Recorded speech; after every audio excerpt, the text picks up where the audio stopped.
we live in a post 9/11 world, and as somebody who's a Brown student in LO, there is a lot of aspects of nuanced Islamophobia that exists in our community that isn't as talked about as other forms of racism. Last year, in my junior year, a large slate of Indian cab drivers were killed because people thought that they were Muslim. And as a community, we choose not to identify ourselves as separate because we don't believe on throwing another community under the bus to separate us.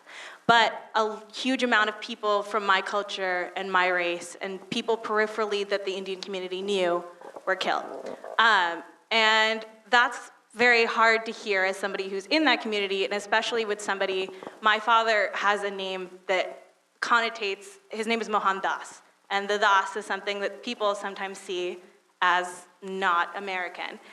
So that day when that happened and I read all about the news, I didn't want my dad to drive me to school. I kept trying to stay home, and he thought I was trying to be a brat, but actually, I just didn't want him to go to work because I didn't know what could happen to him when he wasn't with me. And so he finally drove me to school because my parents are big on education. And so I got to school, and I'm going through my day, and I keep thinking, how am I supposed to bring up the fact that this happened in my community in a class about algebra? And then how am I supposed to bring it up in US government when we're talking about different political parties in the sphere of parliament? How am I supposed to bring this up in science? Because, I mean, looking at rats isn't the same as talking about a political discussion. And so there wasn't any sphere to talk about it. And finally, when I got to where I was talking with my friends, I mentioned it, and they were like, yeah, I totally read about that. I just had a few questions. And I was like, okay, yeah, totally. And I thought they might be about the circumstances of what happened, but instead their questions were, I just was really curious. They had this terminology, do Indians actually speak Indian? And does that cloth hat that they wear a thing?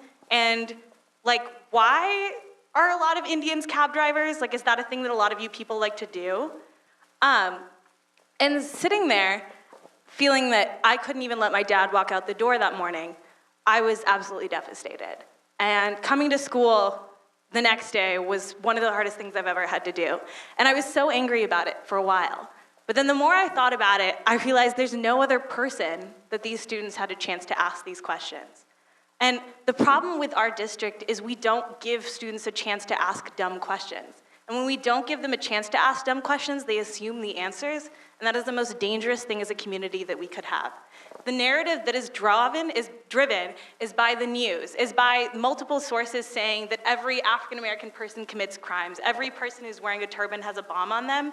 When students only see that narrative and cannot walk into a class and question that in an educational circle where that is the prerogative, it shouldn't be my responsibility to educate you about that. It should be our education's responsibility to do that job and let you know what you need to do and what you need to know to be a conscientious citizen of our mostly multicultural world. To the question of whether the idea of the bubble gives people an excuse to be ignorant, I don't believe that's the case. I don't believe it's an excuse. I believe it's the cause of why a lot of us have this ignorance. I was away, so when I was in kindergarten, I used to leave my hair, I have very ethnic, floofy hair. It's huge. And for me, I had never had a problem before kindergarten with my hair. And when I had gotten into kindergarten, not kindergarten, I think it was somewhere in elementary school, it was back to school night, and my mom, who, as we know, is really big on my education, went after my teacher, and she was like, hey, I just want to talk about my kid. Anushka's super excited. Do you have any feedback?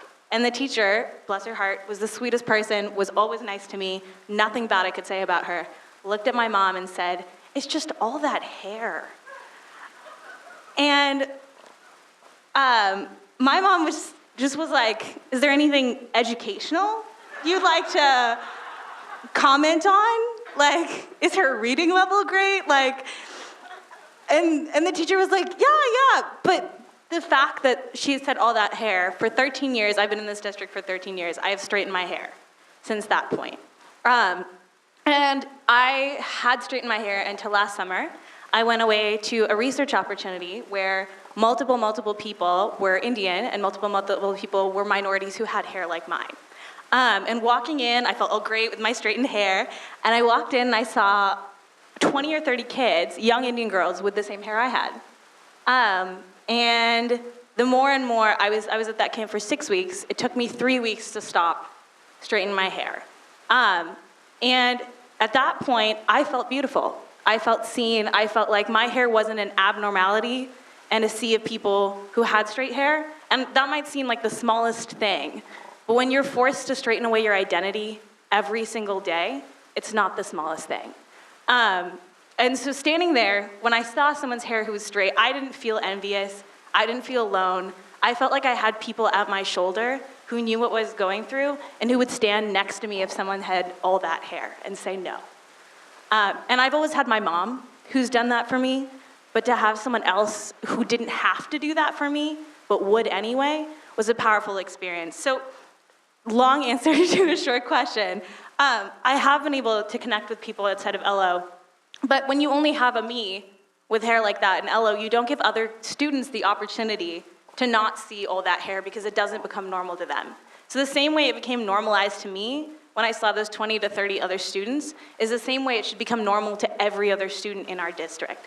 So rather than treating our bubble as an excuse to be ignorant, we should see the ways that we can normalize what already exists in our bubble. We have 25% of our students are minorities, and we don't really recognize that. So the more we actually identify the diversity in our community and say, hey, how can we amplify this? How can we normalize this? How can we make this discussion something that we celebrate? The more that our bubble is going to dissolve by itself.